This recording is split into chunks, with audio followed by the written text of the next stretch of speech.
Dalawang babae sa parehong taon ay nagkaroon ng dalawang magkaparehong kapalaran.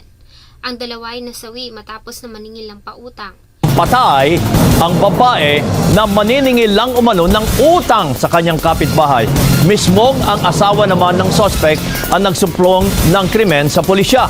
Babae na maniningil ng utang sa Quezon Province, patay sa saksak. Ang isa ay binayaran ng 4 na saksak at ang isa naman ay sinilid sa loob ng icebox.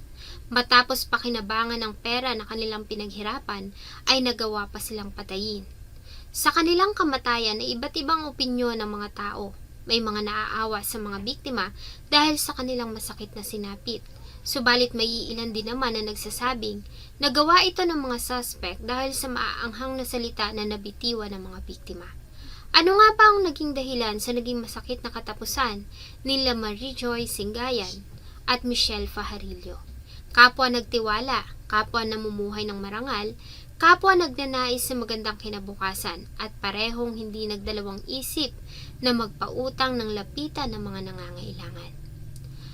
Bago ko po ipagpatuloy ang ating kwento, sa mga bago po sa channel ko at nais sa mga ganitong klase ng kwento ng krimen na nangyayari sa loob at labas ng ating bansa ay maaari pong pakipindot ang ating subscribe button at notification bell para ma-notify kayo pag may mga bago tayong upload na videos. Totoo ngang walang batas para sa pangungutang sa ating bansa, lalo na nga sa maliit lamang na halaga. Kaya marami ang malalakas ang loob na matapos gastusin ang pera ng iba ay mas matapang pa sa oras ng singilan. Bagamat may mga prosesong ginawa ang Korte Suprema kung saan ang isang naniningil ay binibigyan ng isang simpleng mekanismo kung saan maaari siyang magsampa ng kasong sibil sa korte na hindi kinakailangan ng appearance ng abogado.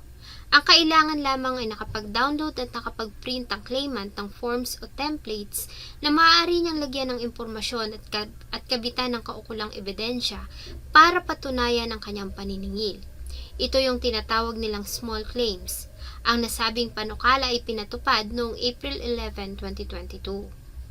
Ang 25 years old na si Marijoy Singayan ay tubong Dasmariñas, Cavite.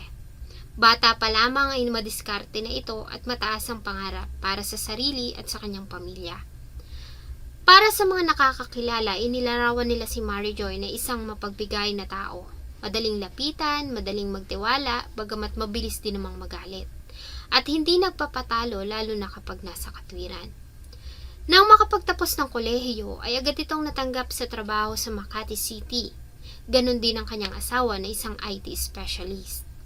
Habang nagtatrabaho ay nakaisip ang mag-asawa ng iba pang maaari nilang pagkakitaan maliban sa kanilang sinasahod. Isa sa mga pinasok nila ay ang pagpapautang kapalit ng maliit na interest. Isa sa mga pinautang ng mag-asawa ay ang kapitbahay nila sa 13 Martires, Cavite na si Wilson de Ramos. Pinautang ito ng mag-asawa ng halagang 50,000 na babayaran nito sa loob ng 1 taon. Buwan-buwan ay nagtutungo sa bahay nito si Marijoy para maningil ng hulog. Ayon sa report, ang nasabing utang ay due date na noon pang April 2024. Subalit ilang beses nang nakiusap ang suspect na wala pa itong pambayad. Overdue date na po kasi siya sa utang. Payable kasi yun ng 1 year. Umutang siya ng 50k na sabi, sisingilin niya nga daw po. Noong una ay inuunawa pa ito ni Marijoy sa kabila ng mga delays at ilang beses na di pagbabayad ng kanilang monthly payment ay naging maunawain naman ng biktima. Bagamat nakakapagbitaw ng mga masasakit na salita ay patuloy niyang inuunawa ang suspect hanggang sa tuluyan ng mag-overdue ang pagkakautang nito at hindi na rin ito nakikipag-usap sa kanya kaya naman siya na mismo ang nagtungo sa tinitirhan nito sa 13 Martires, Cavite. Ayon sa report, May 15, 2024 ay nagpunta si Marijoy sa tirahan ni Wilson de Ramos para maningil. Pagdating sa lugar, ay ito lamang ang tao sa bahay dahil nasa trabaho ang asawa nito. Ang asawa naman ni Marijoy ay hindi rin niya kasama dahil naka-duty ito sa trabaho bilang IT specialist. Pagdating sa lugar ay nagkaroon ng mainit na pagtatalo ang dalawa at nagkaroon ng palitan ng masasakit na salita. Ayon sa suspect, ay hindi niya nagustuhan ang mga binitawang salita ni Marijoy. Kaya naman ay nasapok niya ito.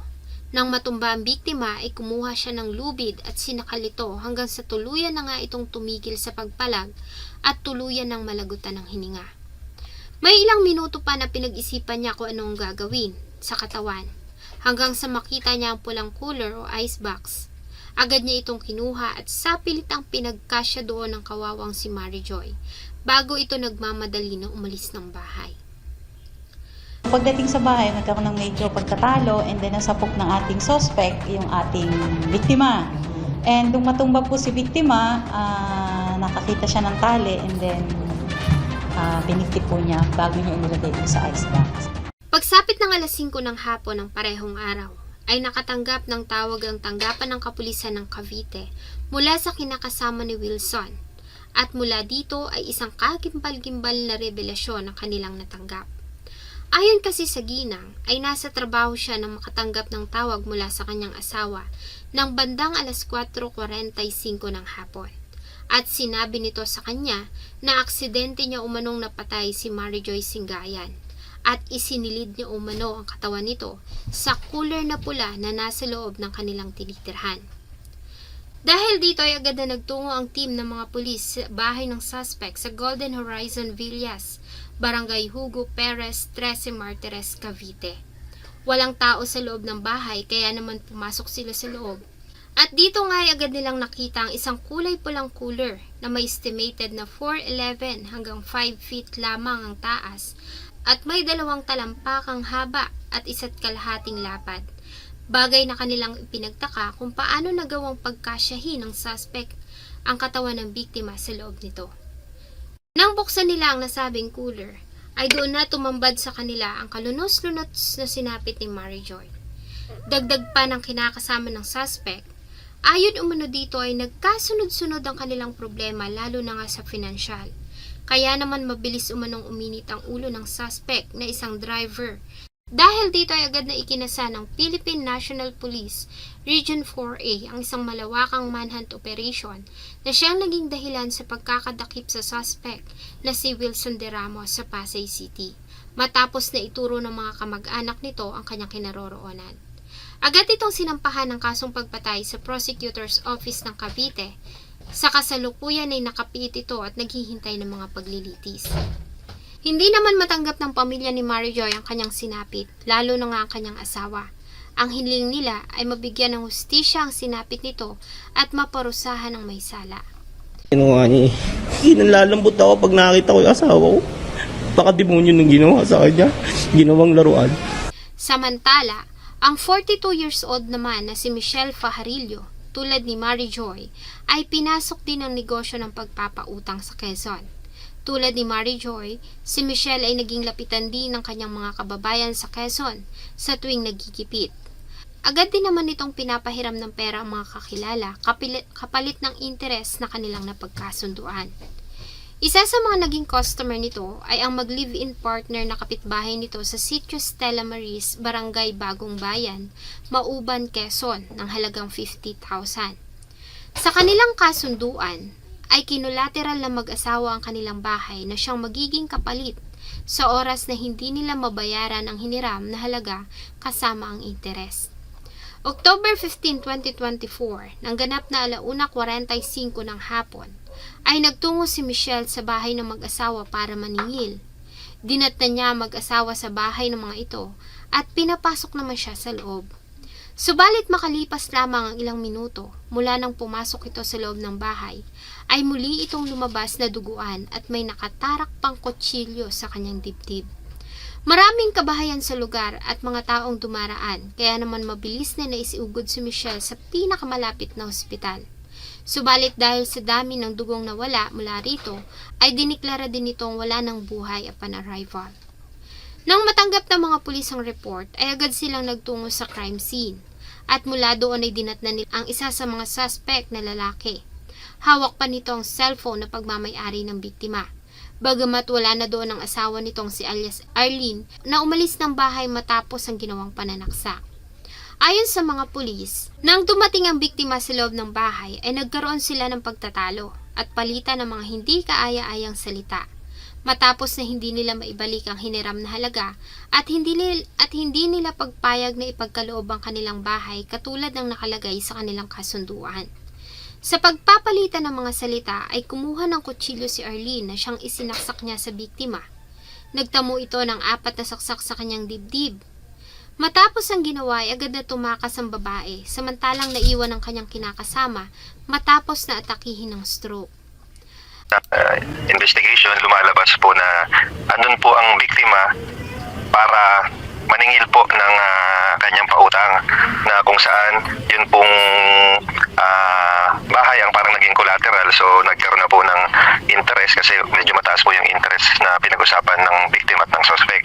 And then yun na nga po, habang sila po ay nagkakasingilan itong biktima, doon na po nangyari yung pananaksak. Agad na ikinasa ng mga pulis ng Quezon ang isang manhunt operation.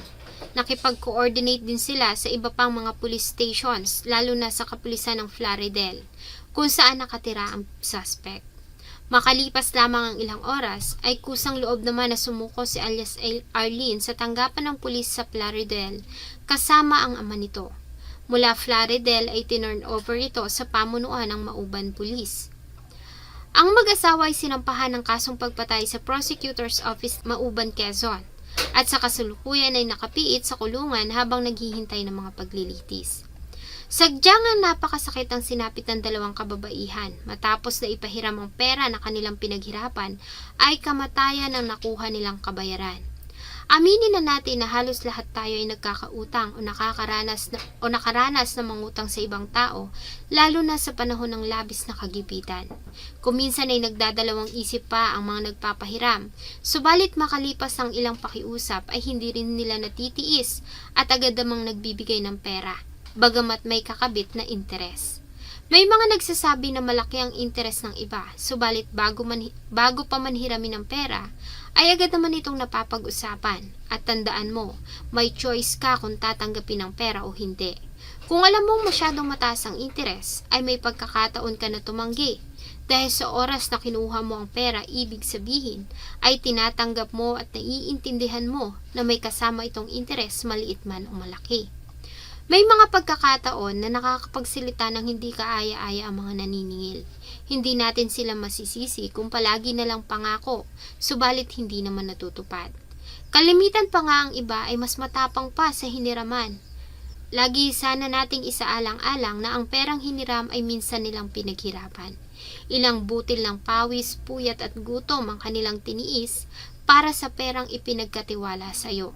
Kaya naman nakakalungkot na ang iilan ay nagagawa pang pumatay ng mga taong minsan din namang nakatulong nang sila ay may pangangailangan. Kahit pa nga sabihin nating may tubo ang pirang pinahiram. Sana po ay nagustuhan nyo ang isa na namang kwento na akin pong ibinahagi. Marami pong salamat sa inyong patuloy na pagtangkilik sa akin pong mga videos. Huwag nyo pong kalimutang mag-iwan ng inyong saloobin at suggestion sa atin pong comment section. Thank you so much po and see you in my next video.